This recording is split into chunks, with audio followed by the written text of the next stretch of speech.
Entonces, ahora la relación de la sociedad del 79 con la relación, la relación de la sociedad del 79 con la sociedad del 29 es de negación, ¿sí? Todo el progreso que la sociedad socialista del 79 logró fue a costa de eliminar todas las imperfecciones y todas las taras y los resabios burgueses, ¿sí?, de esta transición entre el capitalismo y el socialismo, ¿sí? Todas las instituciones, todas las prácticas, todas las costumbres, valores, palabras inclusive de esa época del 29 se consideran ahora en el 79 totalmente superadas, como algo, como si fuera algo de la prehistoria, ¿sí? Entonces, la visión que la sociedad del 79, una sociedad utópica, ¿sí? Perdón, no utópica, pero sí en el sentido de que una sociedad futurista, que considera que dejó atrás todos los elementos negativos de esa transición entre el capitalismo y el socialismo, ¿sí? Entre otras cosas que dejó atrás es, bueno, es la barbarie de esa sociedad, lo que consideraban que era la barbarie de la sociedad del 29. Entonces, ¿qué es lo que ocurre? Bueno, finalmente hacen una excavación y en el lugar donde estaba la peluquería, donde había tenido lugar la boda entre Prisipkin y la hija de los Renaissance, encuentran el cuerpo de Prisipkin que se había mantenido congelado esos 50 años. ¿Sí? Y entonces, claro, se da el debate entre qué hacer, porque la sociedad del 79 tiene la tecnología para poder resucitarlo. ¿Sí? Tiene esa tecnología. Y ahí se da el debate acerca de si es ético, si es conveniente, si va a traer problemas o si en realidad es beneficioso para la ciencia. ¿Sí? Entonces, lo que hay es, aparece que toda la votación para tomar esa decisión es a través de procedimientos automatizados. Y acá un poco la forma en que Mayakovsky representa esa automatización, esa tecnología súper avanzada, es bastante tosca, digamos. Evidentemente la ciencia ficción no era lo de él, ¿sí? Es bastante simplona, digamos, con aparatos que levantan los brazos, etcétera, etcétera. Y entonces finalmente se toma la decisión de sí resucitarlo. Y acá con el tema de la resurrección tenemos que hacer un alto porque esto seguramente le viene a Mayakovsky a través de la obra de un filósofo ruso de final del siglo XIX, contemporáneo de Dostoyevsky, de Tolstoy, ¿sí?, apreciado por ellos, que se llamaba Nikolai Fyodorov. Fyodorov tenía una teoría muy especial, muy particular, donde él planteaba que, entonces, donde planteaba Fyodorov que el desarrollo científico y técnico iba a permitir el cumplimiento de las metas espirituales trazadas por el plan divino. ¿Sí?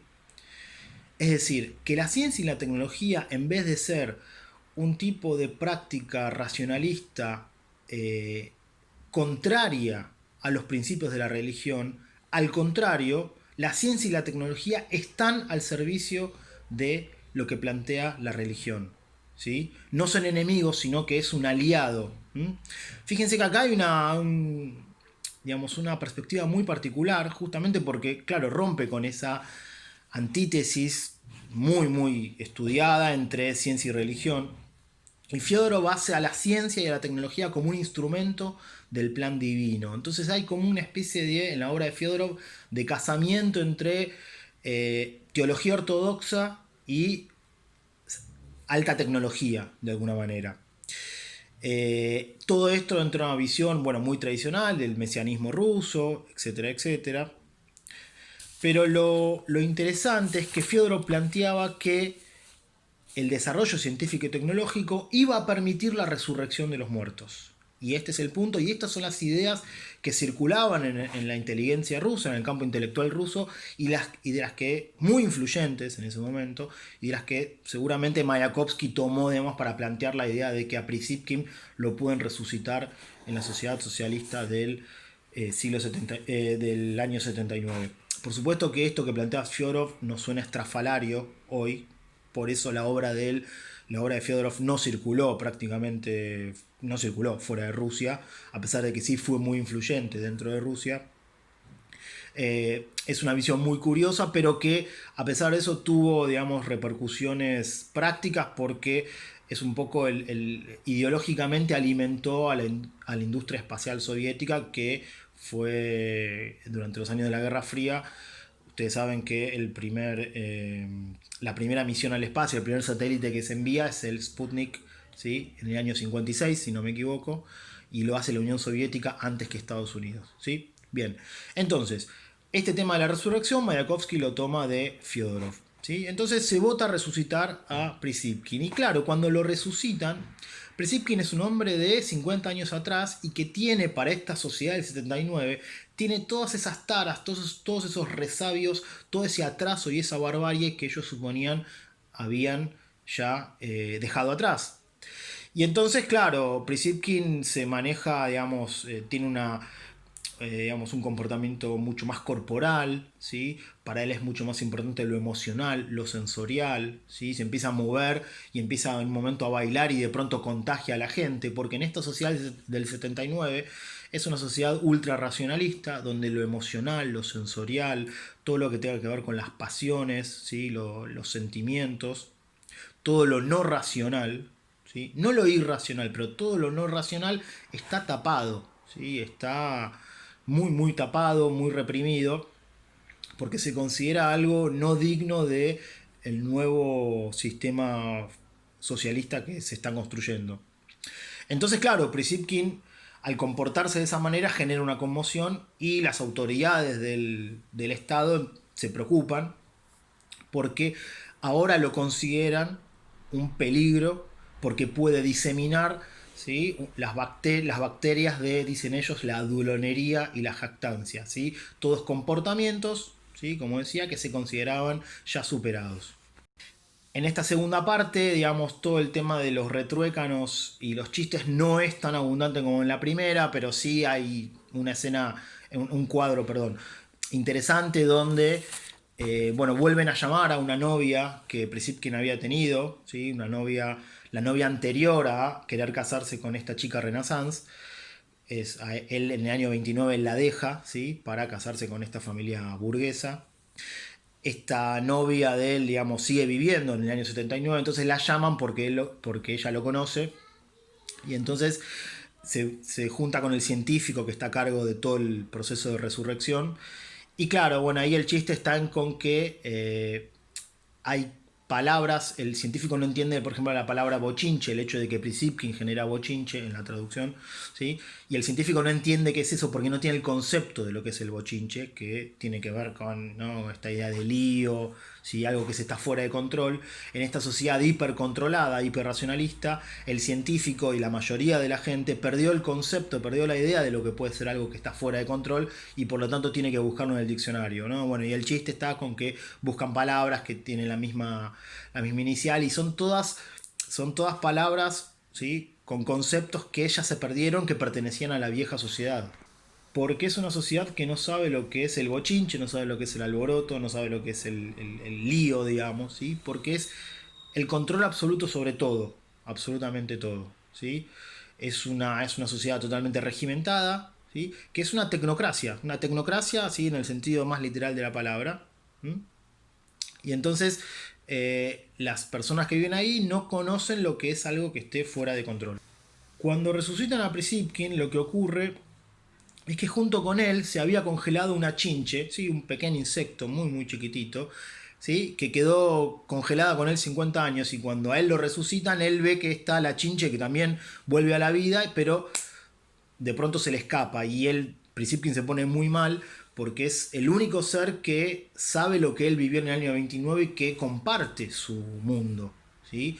Es el único ser que no es un extraño, salvo esta exnovia que después la vuelve a ver, pero es el único ser que no es un extraño para él y al que obviamente le empieza a tener afecto y de pronto pum, se le escapa y se vuelve loco porque se le fue la chinche. Después nos enteramos de que a la chinche arman todo un operativo y la vuelven a cazar. Y entonces, claro, la sociedad del 79 no sabe qué hacer con Prisipkin, porque ahora lo consideran una plaga, ¿sí? Un virus que es muy contagioso y es muy peligroso, y que puede lo que hacer es, puede despertar todos esos comportamientos y esos valores, digamos, nocivos, ¿sí? Que se salen de el hipercontrol y de la hiperracionalidad que tiene esta sociedad socialista. Bueno, al final de la obra lo que hacen es agarran a Prisipkin directamente y lo ponen en una jaula de cristal, ¿sí? Junto con la chinche en un zoológico para que la gente lo vaya a ver como un espectáculo, ¿sí? Como un bicho exótico, ¿sí? Y peligroso que la gente va a ver y para ver cómo era, digamos, el mundo de 50 años atrás. Y acá hay un punto porque esta jaula de cristal donde él lo pone en el zoológico, claramente acá nos remite a el Palacio de Cristal de Memorias del Subsuelo, ¿sí? Recuerden la crítica de Dostoyevsky a los nihilistas y a los principios filosóficos que están detrás de la idea de la ultramodernidad del Palacio de Cristal. Bueno, acá Mayakovsky trabaja con el mismo principio, ¿sí? Y eso es muy interesante para armar una comparación entre las dos obras. Porque en un punto el enemigo acá, tanto en Memoria del Subsuelo como La Chinche, es esta ideología hiperracionalista, ultradeterminista, ¿sí? Que no deja espacio para la libertad humana y para la expresión de la emocionalidad, digamos, ¿sí? Y todo lo que se sale de ese molde fijo y férreo, ¿sí? De las leyes de la naturaleza en Memoria del Subsuelo y de la, como dicen algunos sectores posmodernos, la tecnociencia, ¿sí? En la sociedad del 79. Bueno, y en el último cuadro a Prisipkin lo exhiben junto con la chinche en la jaula de cristal en el zoológico y de pronto él se sale, se escapa y se arma un desbande, la gente está desesperada teniendo miedo a ese monstruo que les puede contagiar todos los vicios de la sociedad anterior, ¿sí? Y bueno, la obra termina, digamos, con, bueno, donde el director, digamos, trata de poner un poco de orden en medio de un caos por el miedo que le tienen a este sujeto, digamos, tan peligroso. Y entonces nos vemos, o vemos que finalmente esta sociedad del 79 termina siendo una distopía, porque al exhibir a Prisipkin como un animal miserable en una jaula de cristal en un zoológico, como el ejemplo de la decadencia superada, lo que en realidad nos está mostrando la obra es que esa sociedad tecnocrática del 79, más que derrotar a la barbarie, encarna una barbarie que es peor, ¿sí? Que es la barbarie de la razón técnica deshumanizada, ¿sí? O deshumanizadora en tanto ideología. Entonces uno realmente se conmueve con Prisipkin cuando desesperado se va, digamos, se escapa de la jaula y pide por favor que se termine esa pesadilla que está viviendo, que lo vuelvan a dormir porque no aguanta más. Y lo que vemos es que esta sociedad que había considerado que había vencido todas las taras de la sociedad del 29 con sus resabios burgueses, en realidad encarna una barbarie mucho peor. ¿Mm? Eh, y de hecho hasta un ser, ¿sí? Un personaje tan vulgar y tan trepador como es Prisipkin, ¿sí? Que había traicionado a su clase 50 años antes, incluso él tiene una superioridad moral frente a los burócratas tecnocráticos del 79. ¿Sí? Y esa superioridad moral es la capacidad de sentir, la capacidad de emocionarse, la capacidad de conmoverse, la humanidad. ¿Sí? Finalmente esta sociedad del 79 termina siendo inhumana. ¿Mm? Inhumana porque niega algunas de las características fundamentales del ser humano, ¿no? Que es estas que comentaba antes. Entonces, bueno, para terminar, parecería que acá hay una impugnación total de la sociedad socialista, ¿no? Porque la visión es totalmente negativa. Pero yo creo que esto se puede matizar porque el personaje de la novia de Prisipkin, que es el único personaje junto con Prisipkin y con la Chinche que vive en los dos, que aparece en las dos grandes partes, ¿sí? En el 29 y en el 79, este personaje que se llama Zoya, ella es la única que atraviesa todo el proceso. ¿M? Y ella está también en la obra marcada con una humanidad, ¿sí? ¿Sí? Una humanidad y además que ella sigue creyendo en los principios socialistas y me parece que el personaje de ella nos permite mantener, digamos, o nos permite ver que hay una esperanza, digamos, que no todo está perdido y que no es el problema de la sociedad socialista en sí, sino de la forma en que se lleva adelante ese socialismo. ¿Sí? En el personaje de Zoya sí está la esperanza, ¿sí? De que el proceso revolucionario construya una sociedad socialista humana o más humana, ¿sí? Sin burócratas parásitos y tampoco sin obreros trepadores, etcétera, etcétera. Bien, les mando un saludo.